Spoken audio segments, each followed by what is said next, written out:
Aga proovime siis kolmekesi teha ühe vestluse ringi, õigemini alustada ja siis anname saalile võimalust juurde rääkida. Ja see vestluse ringi keskkoht on sõna tulevik. Ja tulevik selles mõttes, et kui me suleme silmad ja prooviks mõtelda, et võtame näiteks aasta 2050, et milline võiks olla või peaks olema Eesti metsa ja metsanduse tulevik aastal 2050. Jätame kõrvale kõik need, mis asjad on olnud, eks ju, varasematest aegadest, aga lihtsalt laseme mõtte lahti, et mis võiks olla see 2050. aastal see ideaalsituatsioon. Meil on olemas majandus, meil on olemas kultuur, meil on olemas elurikkuse vajadused, kliimad, kõik asjad. Et ma annan kõigepealt siit edasi, võib-olla Kaido sulle kõigepealt ja siis Asko. Kas on kuulda? Jah. Et sellele küsimusele vastamiseks tuleb nüüd uuesti tuletada meelde seda, mida Asko just äsja ütles. Et me ei saa võtta vastu otsust, et 50-aastane puu on 10 aasta pärast 80-aastane. Ja metsa tsüklis on 25 aastat, mis on jäänud aastani 2050. Väga lühikene aeg. Ja seda aukku, mis on praegu Eesti metsadesse raiutud viimase 30 aastaga, ei ole võimalik 25 aastaga parandada. Isegi kui nüüd homme päev me ütleme, et nüüd me hakkame kõik headeks ja tublideks ja suhtume asjadesse hoopis teistmoodi, siis need puud, mis on 100-aastased aastal 2050, peaksid olema praegu 75-aastased. Aga 75-aastaseid metsi on meil alles väga vähe, sest praegu diameetri alusel raiutakse meil männikud maha viljakates kohtades mitte 60-aastaselt, nagu Raul ütles, vaid juba 50-aastaselt. Nii et me peame kõigepealt väga palju ootama selleks, et midagi muutuma saaks hakata. Eesti mets ei ole sellest asjast toibunud aastaks 2050. Kui meie suhtumine on muutunud, siis me võime loota, et meie lastelaste aegadeks on Eesti mets teistsugune. Nii, sa tõid sisse sõna suhtumine, mis on üks oluline märksõna kindlasti, aga Asko? Jah, ma arvan ka, et on kaks täiesti erinevat ajahorisonti. Üks on see, mis on metsa ajahorisont ja teine on, mis on kultuuri ajahorisont. Et meie õnneks kultuuri võime teha kiireid muutusi õigete asjaolude korral on siiski palju suurem, palju kiirem. Nii et mulle tundub, et võib-olla see, mida mina ootaks metsast aastaks 2050, on kõigepealt see, et me kohtleme seda siis ikkagi täiesti teistmoodi kui praegu. Ja me paremal juhul kohtleme juba järgmisel aastal metsa hoopis teistmoodi kui praegu. Ja et selle lõplikud tulemused muidugi avalduvad pika aja jooksul, aga need suundumused peaksid olema kõigile näha. Ja kui suundumused on näha, siis tekib ka see, mida noored meile ütlesid, et nad tahaksid näha eeskuju. Ja siis on olemas see eeskuju. Aga mis puudutab nüüd seda, et mis metsaga juhtub, siis mulle tundub, et lähteseisu me ju teame üha paremini väga paljudes valdkondades, mitte ainult puiduvarus, metsade paiknemises. Ja ütleme, loodusteadlase põhiküsimus on, et mis sellest üldse on võimalik saada aastaks 2050-60. Ja mõned graafikud olid siin täna ka Janne Kodiahal näiteks, et me saame neid erinevaid stsenaariume läbi mõelda.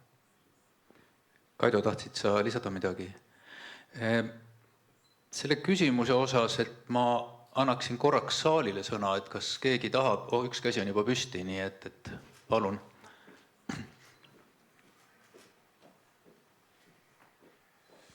No, ma ütleks niimoodi, et jalgratast ei ole vaja leiutada. Siin ennem just räägiti, 30 aastat tagasi toimis ju metsaseadus väga hästi.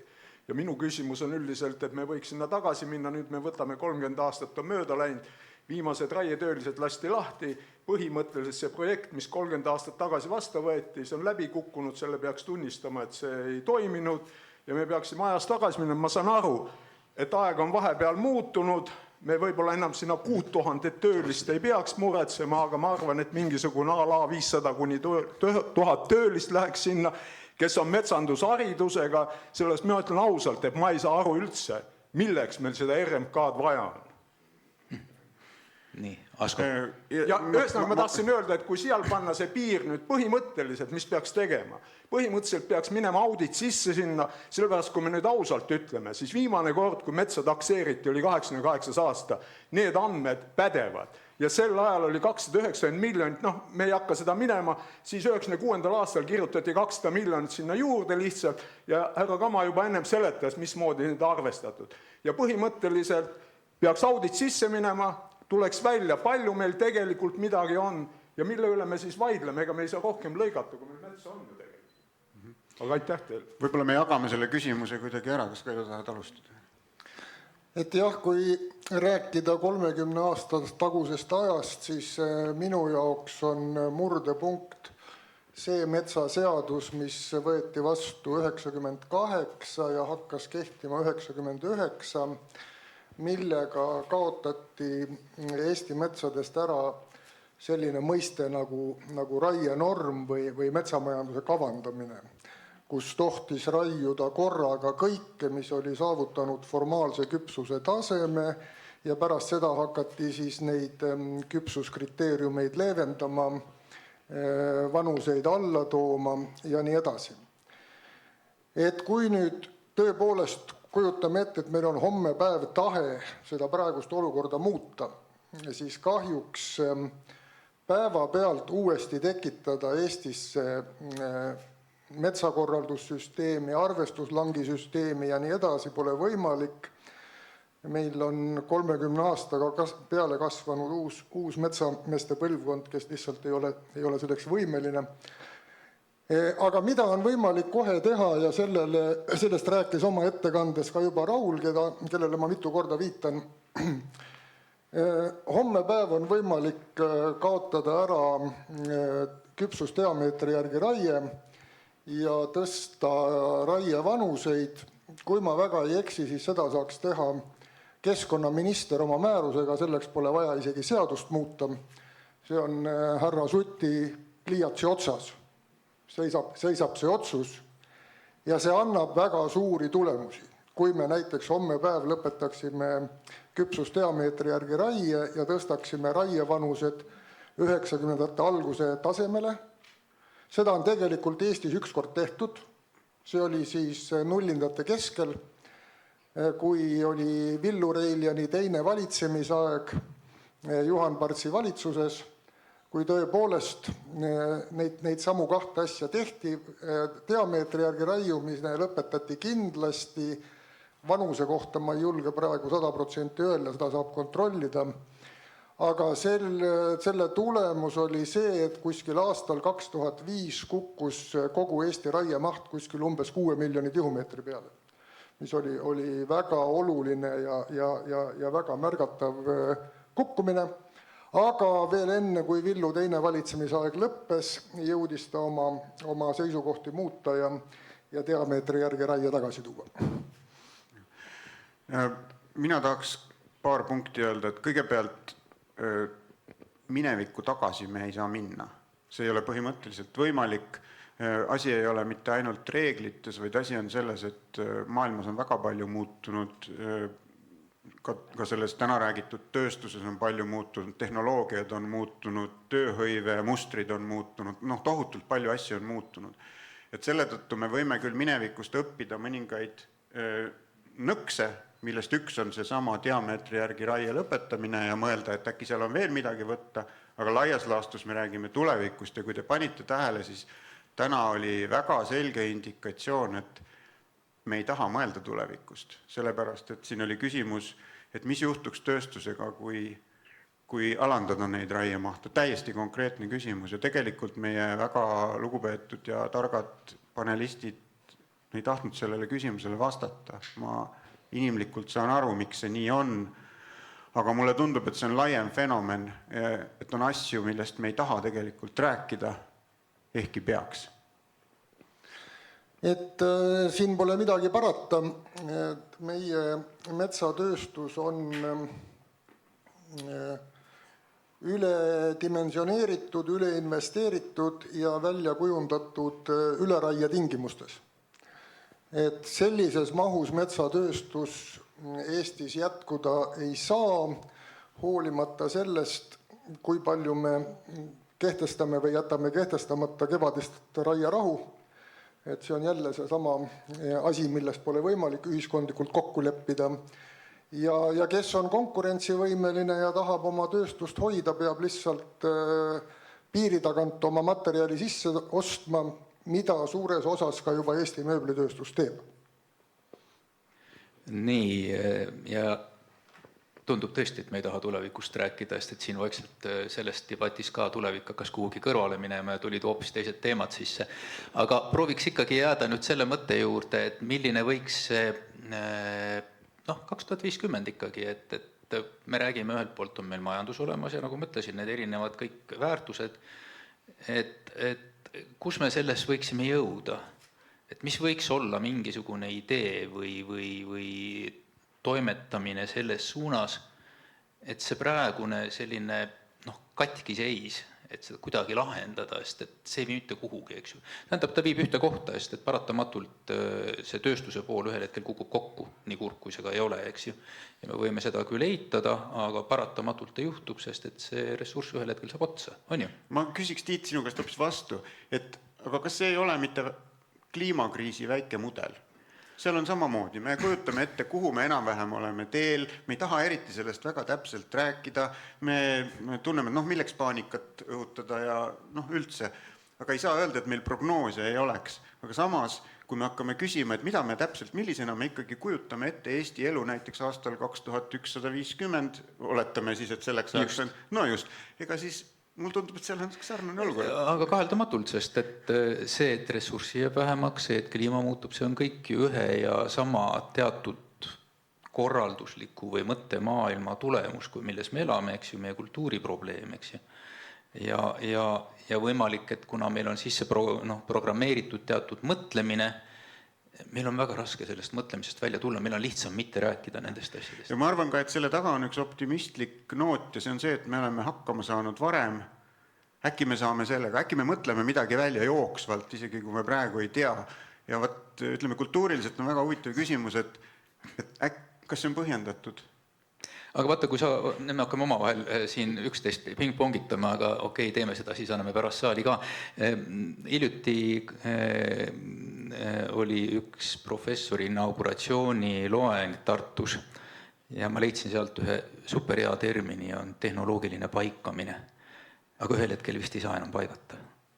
Ja kui me oleme harjunud selle mõttega, et me saame kogu aeg paigata asju, teha ümber ja ümber ja ümber, aga siis ühel hetkel neid paikasid ei tule enam kuskil. Ja võib-olla sellel hetkel tuleks see mõtlemine, et me hakkame süvitsi asjade sisse vaatama, kuidas on. Aga nüüd me hakkasime siin ees lobisema, meil on jube ja istuda siin, aga annaks nüüd saalile ka. Ülo? Siin on kõlanud nüüd sellised märksõnad nagu tööstus sellisel moel ei ole jätkusuutlik. Tööstuse taga on kasum, on raha teenimine, sageli need, kes seda kasumit võtavad, võib-olla ei asu üldse Eestis, aga meie inimeste jaoks on oluline tööhõive. Ja kui tööstus läheb ka väga automatiseerituks, siis need suured tööstused ju kasutavad vähe tööhõivet. Samas oli siin üks tabel, et maakonniti metsandusega seotud tööhõive on väga, väga erinev. Võrumaal, Põlvamaal oli see üsna kõrge Eesti tipus ja sellise Lõuna-Eesti metsadest on räägitud. Kaido, sina oled sealt kandist. Kuidas kommenteerida seda ja vaadata siis ka tuleviku perspektiivis, nagu praegu on teemaks, et kuivõrd see metsandus on tegelikult see kohaliku tööhõive ka seotud ja milline see perspektiiv võiks olla? No ma kõigepealt ütlen niimoodi poolnaljaga, mida me oleme Kuuba Raineriga rääkinud, et kunagi andis ka vaalapüük olulist tööhõivet ja oli väga arvestatav majandusharu, vaalarasva sulatamine, aga see lõppes ära sellepärast, et lihtsalt see tegevus ei olnud jätkusuutlik, nii nagu meil praegu on ka metsandusega. Aga mis nüüd puudutab tööhõivet maapiirkondades, see on olnud üks niisugune kõva argument, mida seda kaarti on ikka plaksuga laua peale löödud, et metsandus annab tööhõivet maapiirkondades. No minu jaoks on esimene küsimus see, et mida me nimetame maaks või maapiirkonnaks. Kui kõik, mis väljaspool Tallinnat on, siis on nagu üks asi. Mina ise nagu maaeluna ja maapiirkonnana käsitlen ikkagi niisugust tüüpilist külakogukonna elu, mitte maakonna-linnasid või mingeid linnatüüpi asulaid. Ja nüüd ma siin esitan niisuguse ketserliku väite, et metsandus ei anna maapiirkondades tööhõivet. Metsandus andis seda tööhõivet kunagi 30-40 aastat tagasi. Seesama Antsla metskond, kus mina töötasin, seal oli metsaülem, abimetsaülem, raamatupidaja, 3 metsnikku, 10 metsavahti ja veel peotäis metsatöölisi peale. Mingisugune 15-20 inimest. Ja tõepoolest oli küla peal olemas selline eraldi seltskond inimesi, kes olid metsamehed ja kes said oma töö ja leiva laua peale, said metsamehe tööst. Praegu on üks metsnik RMK-s piirkonna peale, mis hõlmab 2,5 tolleaegset metskonda. Arvutage välja, mitu korda on nüüd vähenenud nende inimeste arv, kes saavad metsandusest omale leiva laua peale. Ja täpselt sama asi on juhtunud selle päris tegeliku metsarõikusega. Et kuidagi nagu kujutatakse ette, et see harvesteri juht on üks osa sellest külarahvast. Ei ole. Et harvester töötab täna Võrumaal ja homme Saaremaal ja kas see mees elab ise Rakveres või Paides, seda me ei tea. Ta tuleb kuskilt ja läheb kuhugi. Kui küla peal küsida, et kas sa tunned kedagi, kes tunneb harvesteri juhti, siis keegi ei tea niisuguseid inimesi. Täpsustan küll, mina isiklikult tunnen kahte harvesteri juhti. Nii et kust kohast ja kes käivad nende 10 000 inimeste alla, kes saavad tööhõivet metsasektorist niinimetatud, mina ei tea, millised on need statistilised metoodikad. Aga ma julgen öelda, et need ei ole need inimesed, kes elavad päriselt maal külaühiskonnast. Muidugi see väide ei ole absoluutne. Kui ma praegu oma niisuguse lähipiirkonna inimesed silma ette lasen, siis seal on nende hulgas, seal mitmesaja inimese hulgas on ka 2 inimest, kes saavad RMK-st palka ja 1 inimene, kes tegeleb igapäevaselt metsa väljaveoga, aga see on ka kõik. Mina võib-olla juhiks tähelepanu, et hiljuti ilmus Postimehe arvamusküljel üks huvitav artikkel selle kohta, milline on erinevates tööhõive valdkondades olevate inimeste haridustase.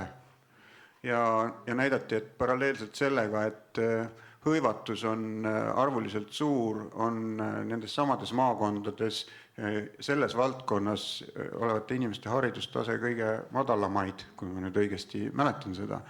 Ja tegelikult küsimus ei ole mitte selles, et kas see on hea või halb, vaid et äkki need tuleviku metsanduse töökohad, millest me räägime, oleksid hoopis mingid niisugused, mis nõuaksid kõrget haridust, kõrget lisandväärtust, kui soovite, eks ole, hoopis mingit teist tüüpi töökohti. Need ei ole võib-olla üldse need samad töökohad, millest me siin praegu räägime. Ja, aga kas nad on siis seal maal või on nad hoopis linnas? Ei, nad võiksid vabalt maal olla. Minu meelest võiksid nad vabalt maal olla. Küsimus on lihtsalt, et tuleviku töö on võib-olla hoopis midagi muud ja siin oli täna ka ju seina peal näha, et raiemahud on kasvanud, oli see äkki Soome kohta ja tööhõive on samal ajal vähenenud. Täpselt, aga nüüd on niimoodi, et ikkagi tulevik aastast 2050, vastust me ei saa. Või vähemalt äkki keegi tahab öelda, okei, siin on veel siis, kes siit tahab, ma valise Farista. Te jagate päeva. Aitäh. Ma hakkan natuke kaugemalt, aga jõuan ettepanekuni, et Eesti ühiskonnas on tõsiseks probleemiks kujunenud silmakirjalikkus. Ja eriti metsanduse valdkonnas, kui ilusat juttu aetakse, saab lugeda meie nii-öelda arengudokumentides, aga mis tegelikult toimub, see on ju hoopis midagi muud. Küsimus selle juurde oleks, et kuidas on meil metsanduses vastutus kuidagi ära kadunud. Esimeses vabariigis andsid metsaametnikud ja ka nõukogude andsid metsaametnikud ametivande, et kui on kaalumisolukord, siis hoitakse looduse metsa poole, mitte raha poole. Aga ettepanek 50 aasta taha Eestis on minu arvates teoreetiliselt küllaltki hästi ette valmistatud, läbimõeldud 3/3 säästlikkuse printsiip, mis tähendab seda, et 1/3 meie maastikust on nii-öelda selgete kaitsemeetmetega, 1/3 on piirangutega, kus võib mõistlikult majandada ja 3/3 võiks siis olla, ma ei tahaks seda öelda, et nii-öelda lagastamiseks. Lagastada ei tohi kunagi looduses seda, mis meil praegu tehakse. Ja kahjuks meie õigussüsteem, metsanduslik seadustik ju kõik võimaldab seda lagastamist. Aitäh. No nii, aga see 3/3, kuidas see kõlab siin? No mina vastaks siin kahte pidi kõigepealt. Kõigepealt seda, et näiteks see, et valikraietega majandatav ehk püsimetsade osa võiks olla suurusjärgus 1/3, seda näitavad ka need teoreetilised optimeerimismudelid, mis püüavad erinevaid metsafunktsioone kokku panna. Küsimus on, kuidas seda praktiliselt teha, kes seda teeb, millistel maadel, aga minu meelest sellele on väga hea tugi olemas, et hakkame aga pihta. Ja nüüd on üks huvitav koht, et ma ütleks välja ka, et ma saan aru näiteks sellest, et teatud omadustega puitu võib olla vaja niisugust puitu, mille kasvatamiseks ongi vaja väga intensiivset metsandust, lihtsalt puht praktilistel põhjustel. Ja nüüd silmakirjalikkuseni me jõuame selle juures, et kui ma nüüd selle siin välja ütlen, et Eestis võiks ka selliseid metsi olla, siis teatud seltskond võtab sellest ettepanekust ainult selle tüki ja jätab kogu selle tasakaalustava osa välja. Nii et ma olen, Leo, täiesti nõus sinuga, ma ütleksin, et samal ajal on vaja meil just terviklahendust.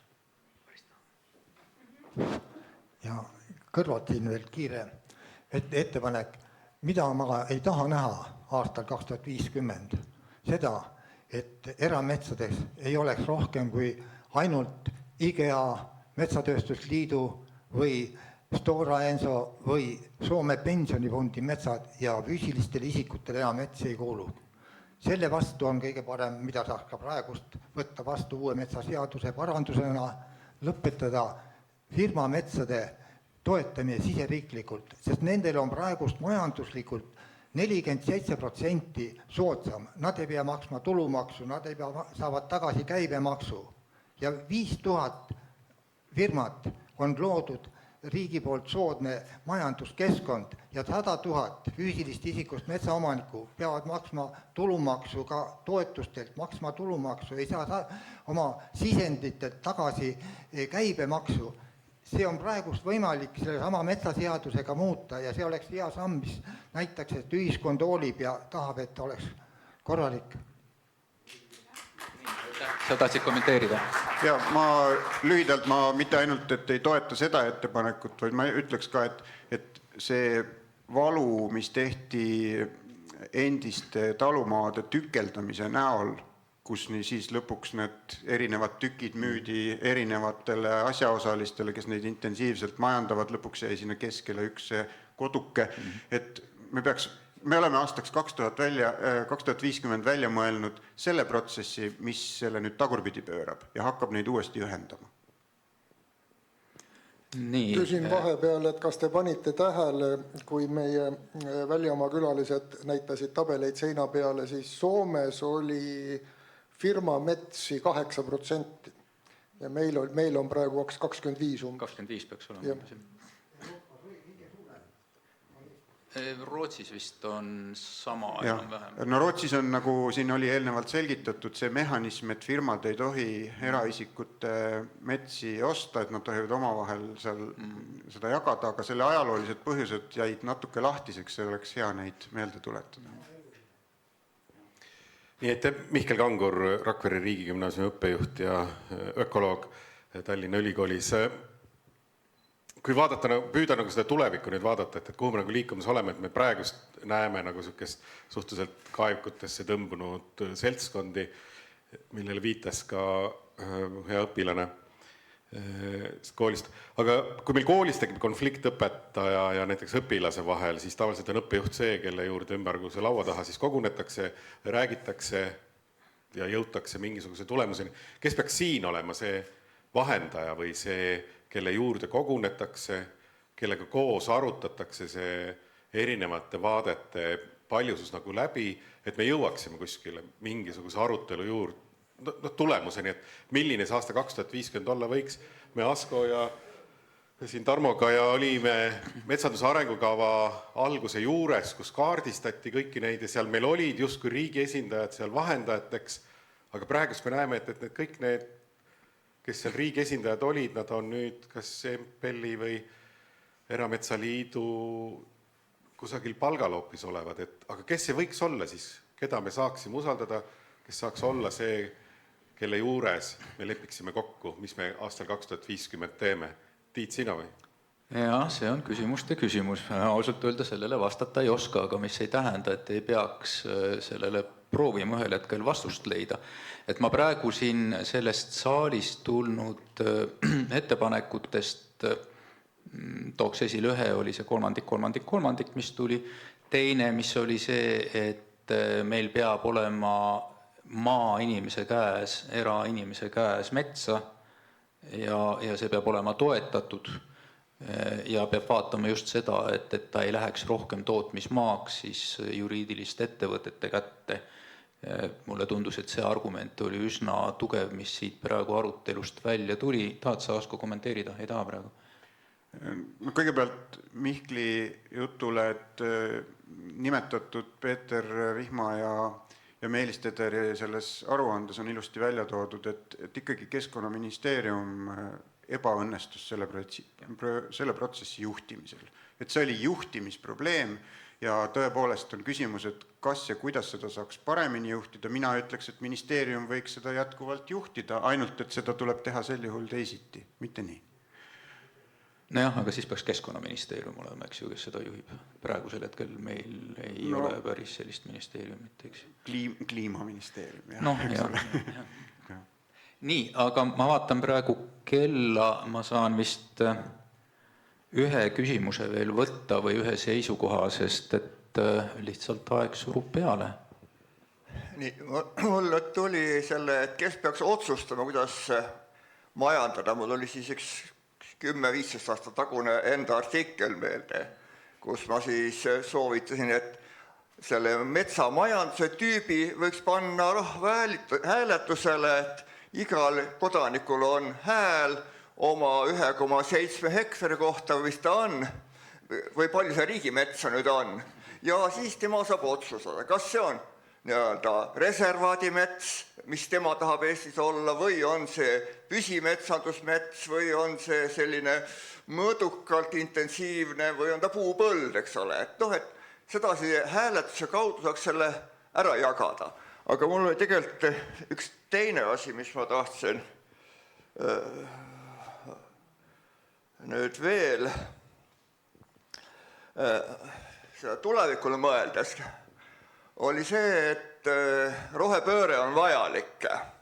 Sellega ilmselt keegi ei vaidle vastu ja rohepöörde esimene asi, mis reaalset tulemust annaks, oleks see, et väheneks jäätmete tootmine ehk selliste toodete tootmine, mis lähevad paratamatult oma kvaliteedi tõttu ülehomme juba prügikasti. Nii, ja siis metsanduses on see samamoodi ju praegu, eks ole, et on sellised keskmiselt see puitmööbel, mis ta on, istud peale minu kehakaaluga, mis ei ole väga suur, ta läheb juba pooleks all. Nii et võib-olla, et kui tulevikus saab seda metsanduse väljundit, metsast varutava puidu väljundit, selle kvaliteedi tõsta, oleks see osa rohepöördest. Nii, Asko, sa andsid märku, et sa tahad. Jaa, ma tuletaks siit ühe tuleviku reegli, et mina ka ei saa aru, miks näitab statistika, et ühe diivani mööblieseme keskmine kasutusaeg on 8 aastat ja nagu üks meie poliitikutest mulle ütles, ta teab väga hästi, et keskmine akutrelli kasutusaeg on 2 minutit, mis maailmas ostetakse. Ühesõnaga, kui me sellega saame midagi ette võtta, siis juhtub juba väga palju muid häid asju. Nii et kui saaks kuidagi panna sellele pidevale asjade vahetamisele täiendavad sanktsioonid, kas või moraalsed sanktsioonid, kuulge, nii ei tehta, siis oleks see väga suur asi. No ma pean ütlema siin, et olles Euroopa Liidu asjade komisjonis, siis Euroopa Komisjoni poolt, mis on muide ennem meie parlamendi poolt heaks kiidetud, on tulemas ka sellised direktiivid, et asjade eluiga peab olema märkimisväärselt pikem ja nad peavad olema parandatavad. Aga kuidas see meie tänapäevasesse majandusmudelisse sisse mahub, seda minu mõistus küll kinni ei võta, et see on nüüd oma ette teema. Nii, Kaido? Sa ei tahagi rääkida või?